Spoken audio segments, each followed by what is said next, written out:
Hello दोस्तों, नमस्कार। आप देख रहे हैं यस न्यूज़। आज आपको समाजवादी पार्टी के राष्ट्रीय अध्यक्ष अखिलेश यादव की जुबानी से सुनवाते हैं कि उन्होंने भाजपा सरकार की धज्जियां उखाड़ के फेंक दी। उन्होंने कहा, समाजवादियों ने जो एक्सप्रेस वे बनाया उससे अच्छा एक्सप्रेस वे आज तक नहीं बन सका। अखिलेश यादव ने इसके आगे और भी कई मुद्दों को लेकर के जवाब दिए। उन्होंने कहा, महंगाई बेरोजगारी के जवाब से बीजेपी मुंह चुराती है।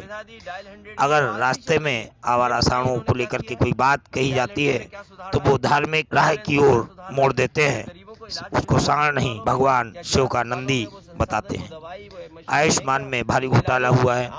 आज के समय के हिसाब से दवा और मशीनें अस्पताल फल फूल रहे हैं, प्राइवेट नर्सिंग होम फल फूल रहे हैं, लेकिन हमारे जो गरीबों के सरकारी अस्पताल है उनको दुर्दशा कर दिए पैदा। सर, बीजेपी बांट के ही राज करती है। बीजेपी ने अंग्रेजों से सीखा है, बांटो और राज करो, तो वो तो बांट के राज कर रहे हैं। अंग्रेजों से सीखा है, इसी तरह हमको बांट देते हैं कभी किसी नाम पर। लेकिन सबसे बड़ा सवाल ये है, क्या बनारस क्यूटो बन गया?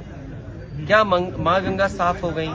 जिस काम को समाजवादियों ने वर्णा को साफ करने का फैसला लिया, क्या वर्णा साफ हो गई? ये जो बिजली आज आ रही है 24 घंटे, आपके सबसे बुजुर्ग बीजेपी के नेता होंगे। आप पूछिए जो भूख हड़ताल पे बैठे थे।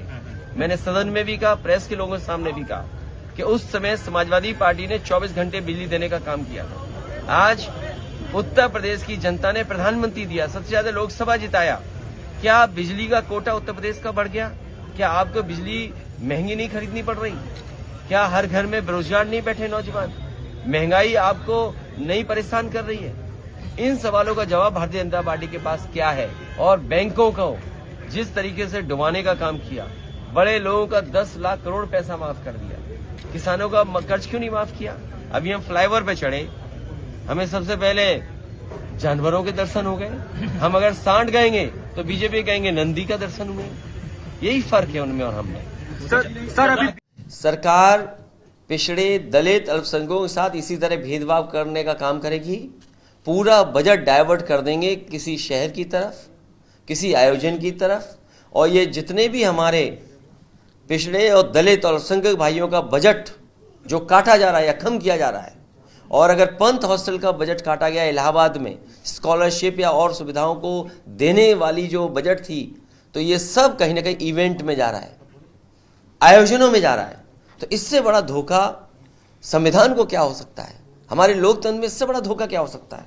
बाबा भीमराव अम्बेडकर जी के सपनों को तोड़ने का इससे बड़ा काम क्या हो सकता है? डॉक्टर राममोहन लोहिया के सपनों को तोड़ने का काम यही है कि पिछड़े दलित और अल्पसंख्यक और आदिवासियों का बजट काट दो, उनका कम कर दो। अखिलेश जी गारंटी की बात करते हैं आयुष्मान कार्ड के नाम पर। अभी कैंसर पीड़ितों की मदद की बात हो रही थी। तमाम बड़े हॉस्पिटल, पीजीआई, एम्स, वहां पर जब आयुष्मान कार्ड धारक जाते हैं तो उन्हें दवाएं मिलने में, यहाँ तक कि इलाज मिलने में भी दिक्कतें आ रही हैं। आयुष्मान में तो है ही घोटाला, वो सब सामने आया है। आधी अधूरी भी मदद करती है सरकार, पूरी मदद नहीं करती है। कैंसर इंस्टीट्यूट जिसको बन करके तैयार हो जाना चाहिए था, गरीबों को फ्री इलाज मिलता। आज के समय के हिसाब से जो मशीनें होनी चाहिए, जिस तरह का आधुनिक इलाज होना चाहिए, इलाज के साथ साथ जो दवाई होनी चाहिए थी रिसर्च इंस्टीट्यूट में, वो भी इन्होंने आधी अधूरी छोड़ दी है। तो इस सरकार से कोई आप उम्मीद नहीं कर सकते। ये गारंटी उसी तरह की घंटी है जिस तरीके से आपको कोरोना में ताली और थाली बजवाई थी। ये गारंटी किसानों की आय की दोगुनी के लिए क्यों नहीं है?